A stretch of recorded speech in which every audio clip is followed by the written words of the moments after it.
Once upon a time in the cold climes of Russia, a predator, a monster, an abomination roamed free, killing, raping, ravaging women.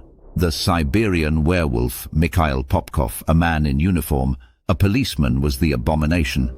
Merciless, ruthless, uncompromising, brutal and cunning.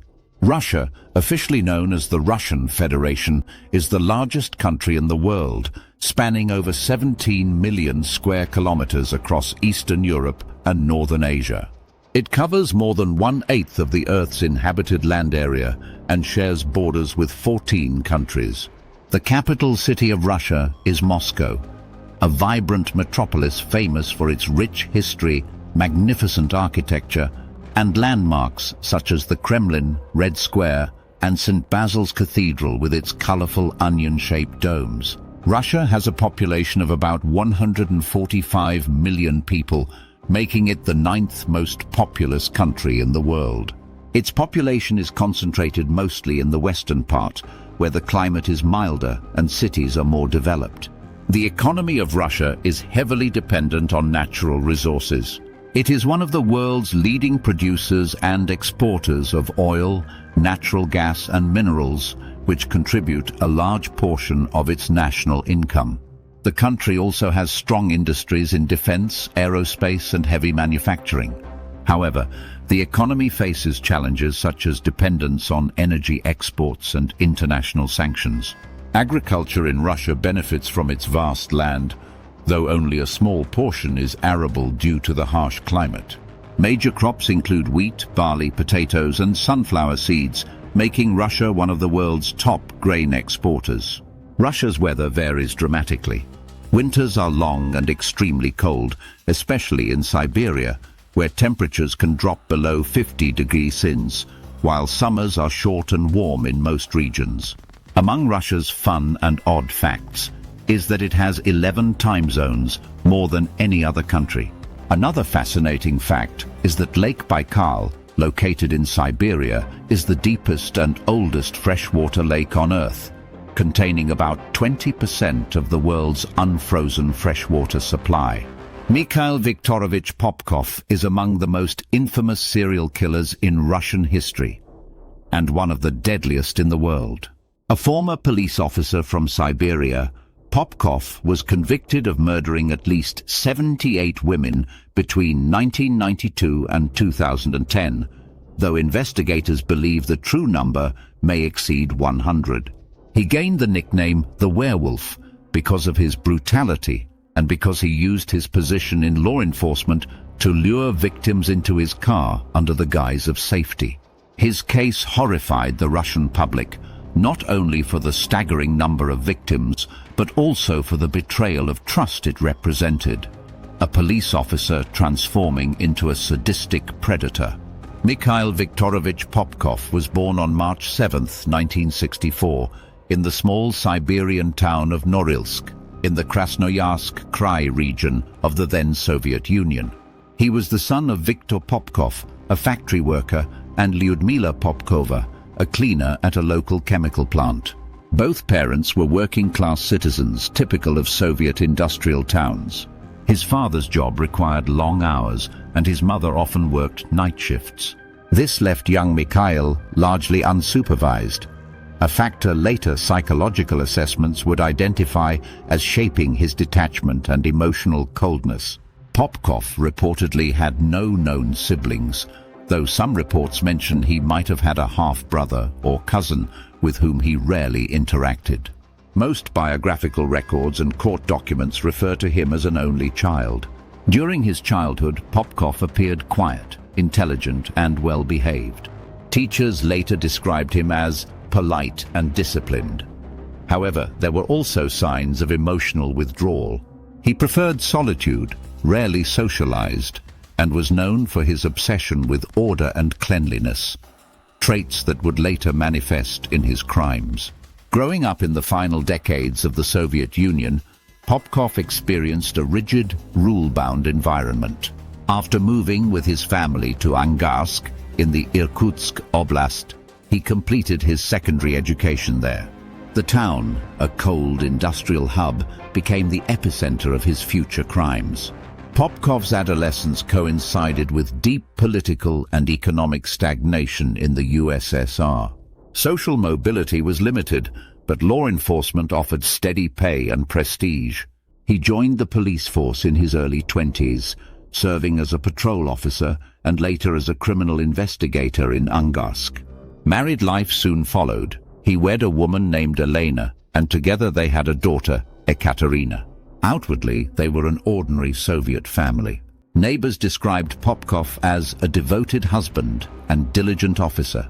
Yet behind this facade, Popkov harbored dark impulses.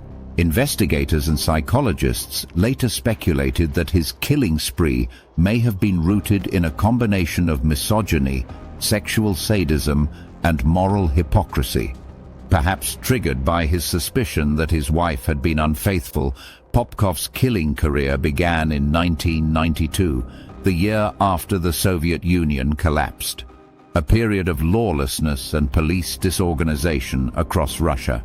At the time, Angorsk and nearby Irkutsk suffered rising crime rates, heavy alcohol abuse, and weak oversight of police conduct.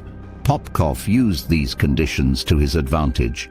He reportedly began killing after developing an obsessive belief that many women were morally corrupt and unfaithful. According to his later confessions, he saw himself as a cleaner who was purging society of vice. The trigger, some believe, came from discovering his wife's brief affair, which twisted his sense of morality into hatred toward women. At first, Popkov targeted sex workers and women leaving nightclubs or parties alone. Because he was a police officer, his uniform and patrol car made victims trust him. He offered rides home, a common act of help from a local officer. But once they entered his vehicle, they were doomed. Popkov's methods were disturbingly methodical. He often used his personal police-issued car, a Russian-made Lada, to lure victims late at night, especially on weekends. Once the women were inside, he would drive them to deserted forest roads or industrial zones around Angorsk. There the attacks began. His victims were raped, sexually assaulted, beaten, and mutilated. Popkov used a range of weapons, knives, axes, and even screwdrivers, often inflicting dozens of wounds. Some bodies were found naked or partially clothed, dumped in forests or near rivers. The brutality was staggering. Forensic investigators documented excessive stabbing, dismemberment, and in some cases, post-mortem mutilation. What distinguished Popkov was not just the violence, but the ritualistic precision of his crimes. He seemed to stage the scenes, cleaning his car afterward, discarding weapons, and choosing victims carefully to avoid patterns that could easily link him.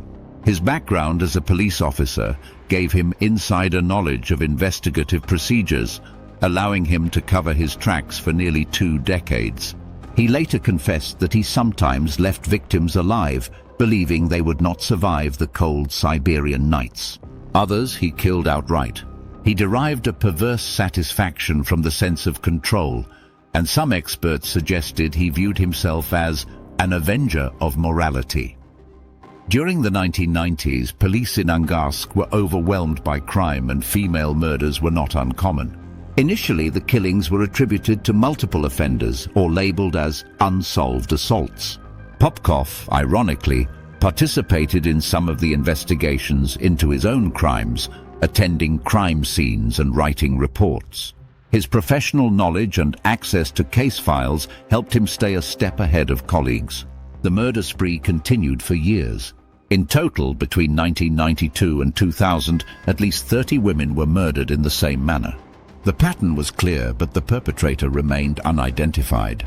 In 2000, Popkov quietly left the police force, citing health reasons. Many believe he resigned because he sensed that investigators were starting to connect the killings. After leaving law enforcement, he worked as a security guard and later as a mechanic at a local factory. For about a decade, the killings subsided, though forensic evidence later suggested he may have continued sporadically until 2010. Police assumed the killer had died or left the area. The breakthrough came with advances in DNA technology. In 2012, Russian investigators launched a large-scale review of unsolved murders in Irkutsk Oblast. A new DNA database compared genetic material found on victims' bodies with samples from police personnel and civilians in the region. Popkov was asked to provide a DNA sample under the pretext of a routine check among former officers. When the results returned, they were a perfect match to DNA found on several murder victims from the 1990s. On June 23, 2012, Mikhail Popkov was arrested at his home in Irkutsk. At first he denied involvement, but confronted with the genetic evidence, he began to confess, coldly and methodically. Over several interrogations, Popkov described dozens of killings, recalling dates, locations, and methods in chilling detail. He seemed to enjoy reliving the crimes, expressing neither remorse nor empathy. In 2015, Popkov was convicted of 22 murders and 2 attempted murders and sentenced to life imprisonment in a high-security penal colony. However, during subsequent interrogations, he began confessing to additional killings, claiming responsibility for up to 83 murders. By 2018, after further investigation, Russian authorities confirmed his involvement in 56 additional murders, bringing his total confirmed victim count to 78. He received a second life sentence, effectively guaranteeing he would never be released. Popkov was imprisoned in the Black Dolphin prison, one of Russia's most secure facilities located in the Orenburg region.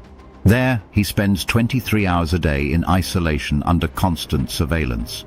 Reports from guards describe him as quiet, polite, and obsessively tidy, still maintaining the discipline of a police officer. So in summary, investigators confirmed 78 cases, making him Russia's most prolific serial killer. He was dubbed the werewolf for his dual identity as both officer and predator, symbolizing his hidden monstrosity. Fitness obsession. He maintains strict exercise routines in prison, linked to his police discipline. Model prisoner. He is well behaved in prison. He gained trust among guards, illustrating his duality. Like, share, subscribe. Thank you.